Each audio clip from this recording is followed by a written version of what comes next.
Basta ang lupa. Nandito ako ngayon sa Mulax. Dito ko antayin yung friend ko. Kasi meron kaming reunion. There's something to celebrate.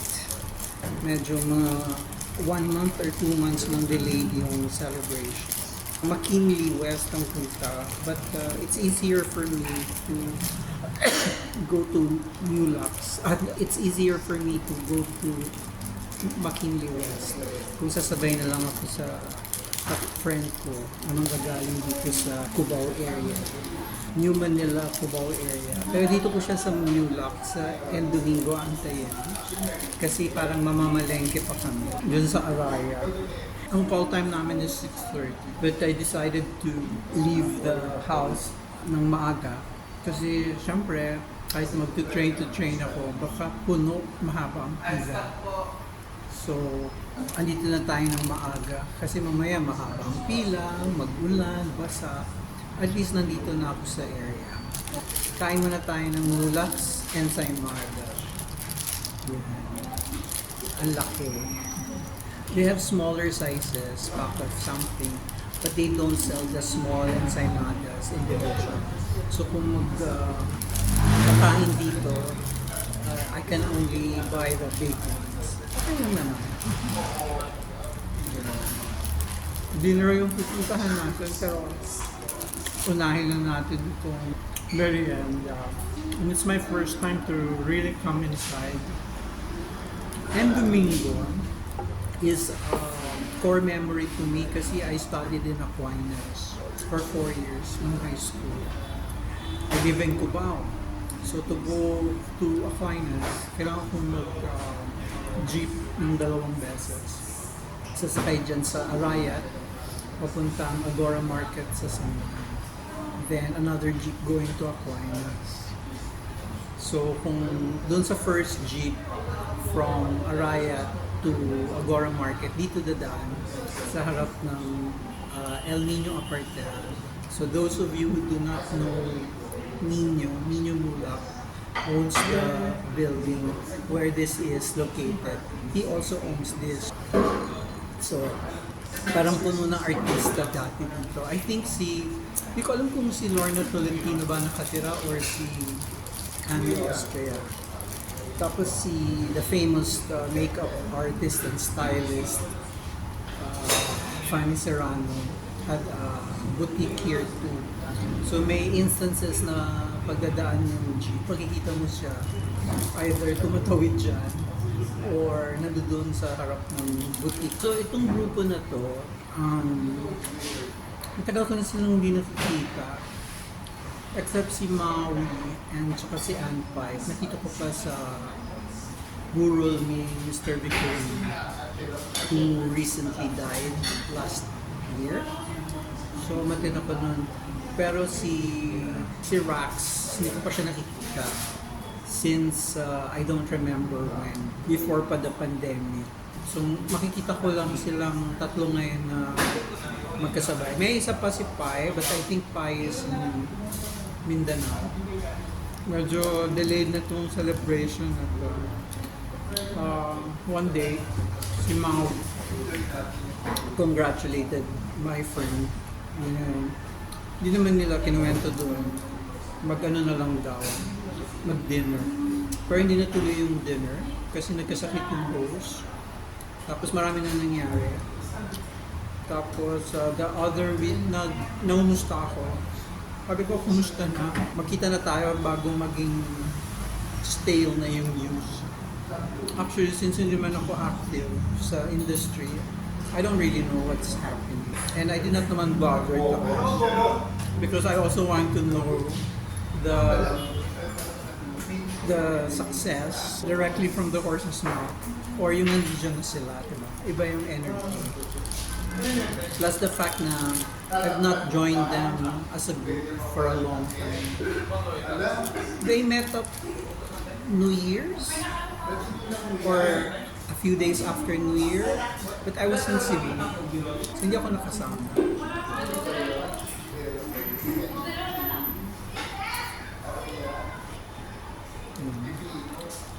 So Hindi ko alam, nabanggit ko na ba? Ano lang ako, train to train from Pasay.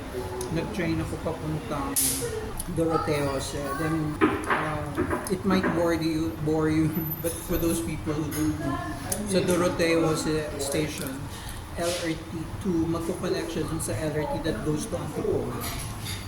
Merong pedestrian sa taas. So, pwede ka sumakay sa Sukat Avenue station ng LRT. Tapos, end up in Antipolo station by riding 2 trains, 2 metros. Wow, ang bilis ko na ubos.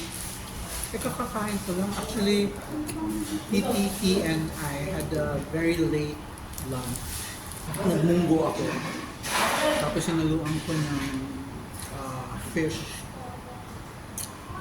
Fried fish. So yun ang kahalian na. But turns out, hungry pa ako. Dapat kanina to lunch yun. Kasi si Rox and I, ang preference talaga namin is kung pwede wag gabi. Si Rox did not want to drive. Ako naman, I did not want to go out at night pa. Pero nagkaroon ng parang konting lack of coordination. Hanggang dumating na yung luncheon, hindi pa na ko-confirm. Although sabi ni Mao, the messages daw, nila-like naman and siniseen. But syempre you have a host, diba? Who would prepare the house and the food. So kami, we could not really make any decision to just show up there na walang confirmation, the ultimate confirmation na tuloy. So, sabi ng host, oh, I'm sorry I got busy, but we can do it tonight. So, sabi ko, oh gosh, ano yan? So, buti lang si Rox, I found out, is going to be fetched by Mao in Green Hills kasi taga Green Hills. So sabi ko, saan ka manggagaling?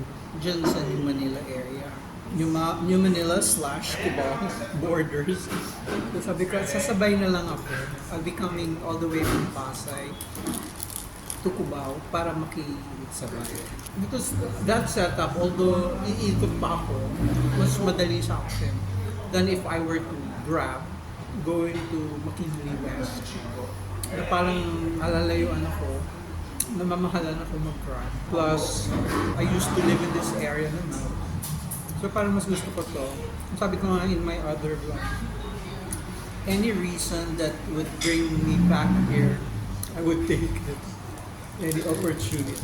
So I made my opportunity so that I could come back here. But I told them, pwede bang let's go home before Cinderella time? Kasi maaga pa din ako tomorrow.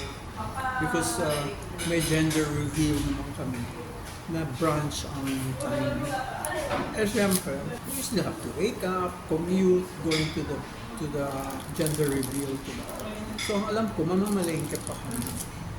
Kasi sa chat kanina, parang I requested for Pakbet Ilocano.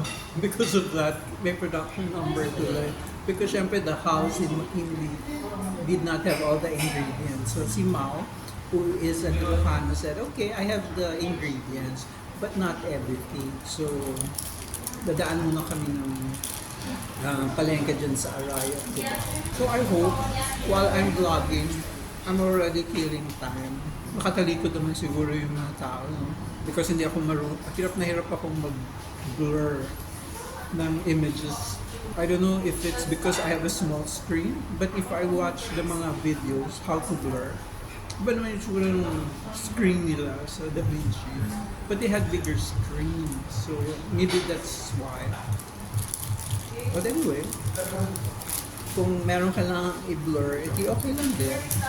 I'll be forced to relearn. These people I'm meeting up with, I met them a long time ago. 2 of them, I met them in 92, 91. Then the other one, I met her the following year. The 2 in the first company, Rehouse, and si Mao, we met her na sa ASB sa Makati. I have not told Mao that I'm already here. Baka ma-pressure siya. But maybe after I drink this, I should inform her para can leave early. Alam mo naman sa Manila, kung umuulan, bumabagal ang sasakyan. Parang dumadami din ang sasakyan.